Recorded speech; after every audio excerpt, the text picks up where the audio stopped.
de choses, mais ça va venir, ça va venir. Il nous manque une tête, il nous manque, je sais plus, un bras quelque part, c'est tout. Une tête de... Ça va aller, ça va aller. Ah oui, Voilà, je suis la tête. super.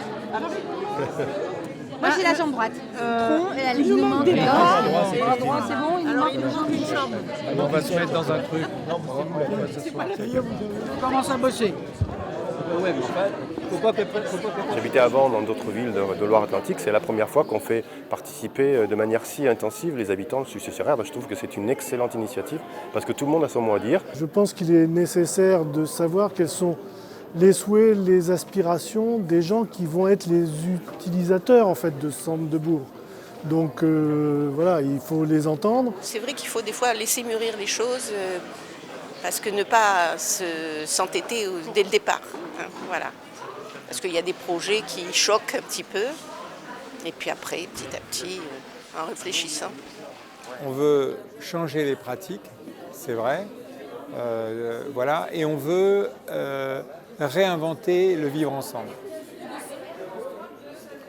Donc ces démarches collaboratives, c'est vraiment une source très importante. L'intérêt, c'est qu'il y a beaucoup de personnes qui sont d'horizons différentes et ça permet de confronter les différentes idées et puis que ça intéresse un peu tout le monde, quoi. Vraiment la confrontation d'idées et d'élaborer le projet en fonction de ça. Alors par contre, il pouvait peut-être le faire comme ça. Ici, on travaille en Parce que là, petits groupes et on a le temps. Et ce sont des groupes aléatoires, donc les gens n'ont pas choisi la table sur laquelle ils sont, c'est important. Parce que justement, parce qu'on ne connaît pas tout le monde sur sa table, on va être obligé d'écouter un petit peu plus, de s'observer. Et puis, vous voyez, au bout d'une heure, il y a énormément de discussions, on va avoir du mal à les arrêter. Il y a 1h30 quand on a commencé, personne ne parlait, traîne un peu la savate pour aller à sa table. Donc c'est ça qui est intéressant. Les ateliers, plus on en fait, plus c'est rapide, plus c'est productif et plus ce lien profond commence à se créer parce qu'on comprend qu'on a une vraie opportunité pour réfléchir à sa vie. Vous avez compris que dans l'idée, moi je veux vraiment créer un ralentissement ici. C'est-à-dire que les gens en voiture, ils soient à 10 à l'heure et pas à 30. Donc on ouvre ici et donc on laisse la perception... oui, mais moi je vais passer par là. Ça va nous aider donc à affirmer des postures sur certains sujets. Je pense par exemple tout à l'heure, alors que j'en ai pas parlé, un groupe qui me parle de la mémoire de l'eau, de l'existence de l'eau aussi dans le cœur du bourg. Évidemment, nous, c'est des questions qu'on a. On se dit que Sucé-sur-Erdre, résumé simplement à oui, Sucé-sur-Erdre, c'est là le quai, là le pont, etc. Bon, c'est un peu dommage. Et donc si l'eau est remontée jusqu'au cœur du bourg, symboliquement, ce sera assez fort. On s'est aperçu qu'en l'espace de 2 heures, les gens se sont vraiment appropriés le sujet et même au-delà de se l'approprier, on les sent, ils ont envie de participer à des implantations. On va voir les commentaires qui vont être faits, mais je pense que ça va être extrêmement riche en commentaires. Hein. C'est bien, parce que bon, il n'y a pas de crispation sur des projets, il y a des propositions même là qui vont certainement interpeller un peu les architectes, mais c'est aussi l'objet de ce type de réunion, hein, c'est d'ouvrir le plus possible. Mais bon, on voit bien que le côté construction se met dans la tête. Enfin, c'est pas construction, c'est élaboration du projet. Ils ne sont pas dans la construction, puisqu'il y a des questions du type est-ce qu'il y aura des T2, des T3, on n'en est pas là. Hein. On en est sur des surfaces et des volumes. Et là, les gens sont vraiment rentrés dans le sujet. C'est bien. Donc aujourd'hui, la discussion, elle est ouverte pour se dire si on veut aller vers un centre-bourg qui serait quand même beaucoup plus favorable aux piétons, aux personnes âgées, aux enfants. Il va falloir évidemment élargir la discussion. On ne peut pas se contenter de rester sur le périmètre du centre-bourg, puisqu'évidemment c'est un écosystème.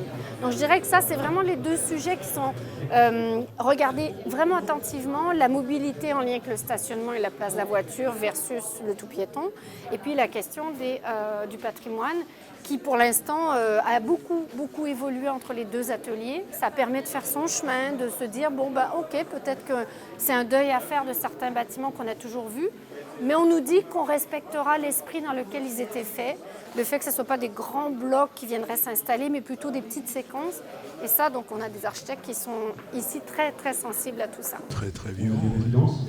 très riche. Des idées auxquelles on ne pense pas forcément soi-même. Sur la partie halle, on imaginait aussi vraiment un lieu de rencontre. On va doser tout ça donc sur différents thèmes, on regroupe ça par thème. Voilà.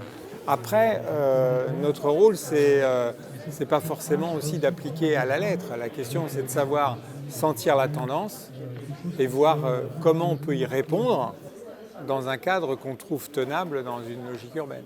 Sur un bâtiment, je crois, où on est tous d'accord, sur la halle ouverte. Après, je pense qu'il y a les gens qui sont concernés effectivement en proximité, qui ont un regard différent. Je pense que c'était très constructif, ouvert. Voilà, on attend l'étape d'après. C'est nouveau. Moi, je trouvais ça pas mal. Par contre, j'ai pas mal d'interrogations par rapport à ça, pas beaucoup de choses. Voilà. Des idées que je n'avais pas encore entendues. Convivial et puis très participatif. Ensemble. Excitant. Débat, confrontation, imagination. On avait vraiment envie de faire participer la population parce qu'on sait que le cœur de bourg, c'est un sujet très sensible. On est attaché aussi aux vieilles pierres, on n'a pas le droit de raser l'histoire. On souhaite garder des bâtiments pour garder une trace de l'histoire et pas faire que du moderne. Donc là, il va falloir trouver un équilibre pour vraiment faire que notre centre-bourg soit respectueux de l'identité locale.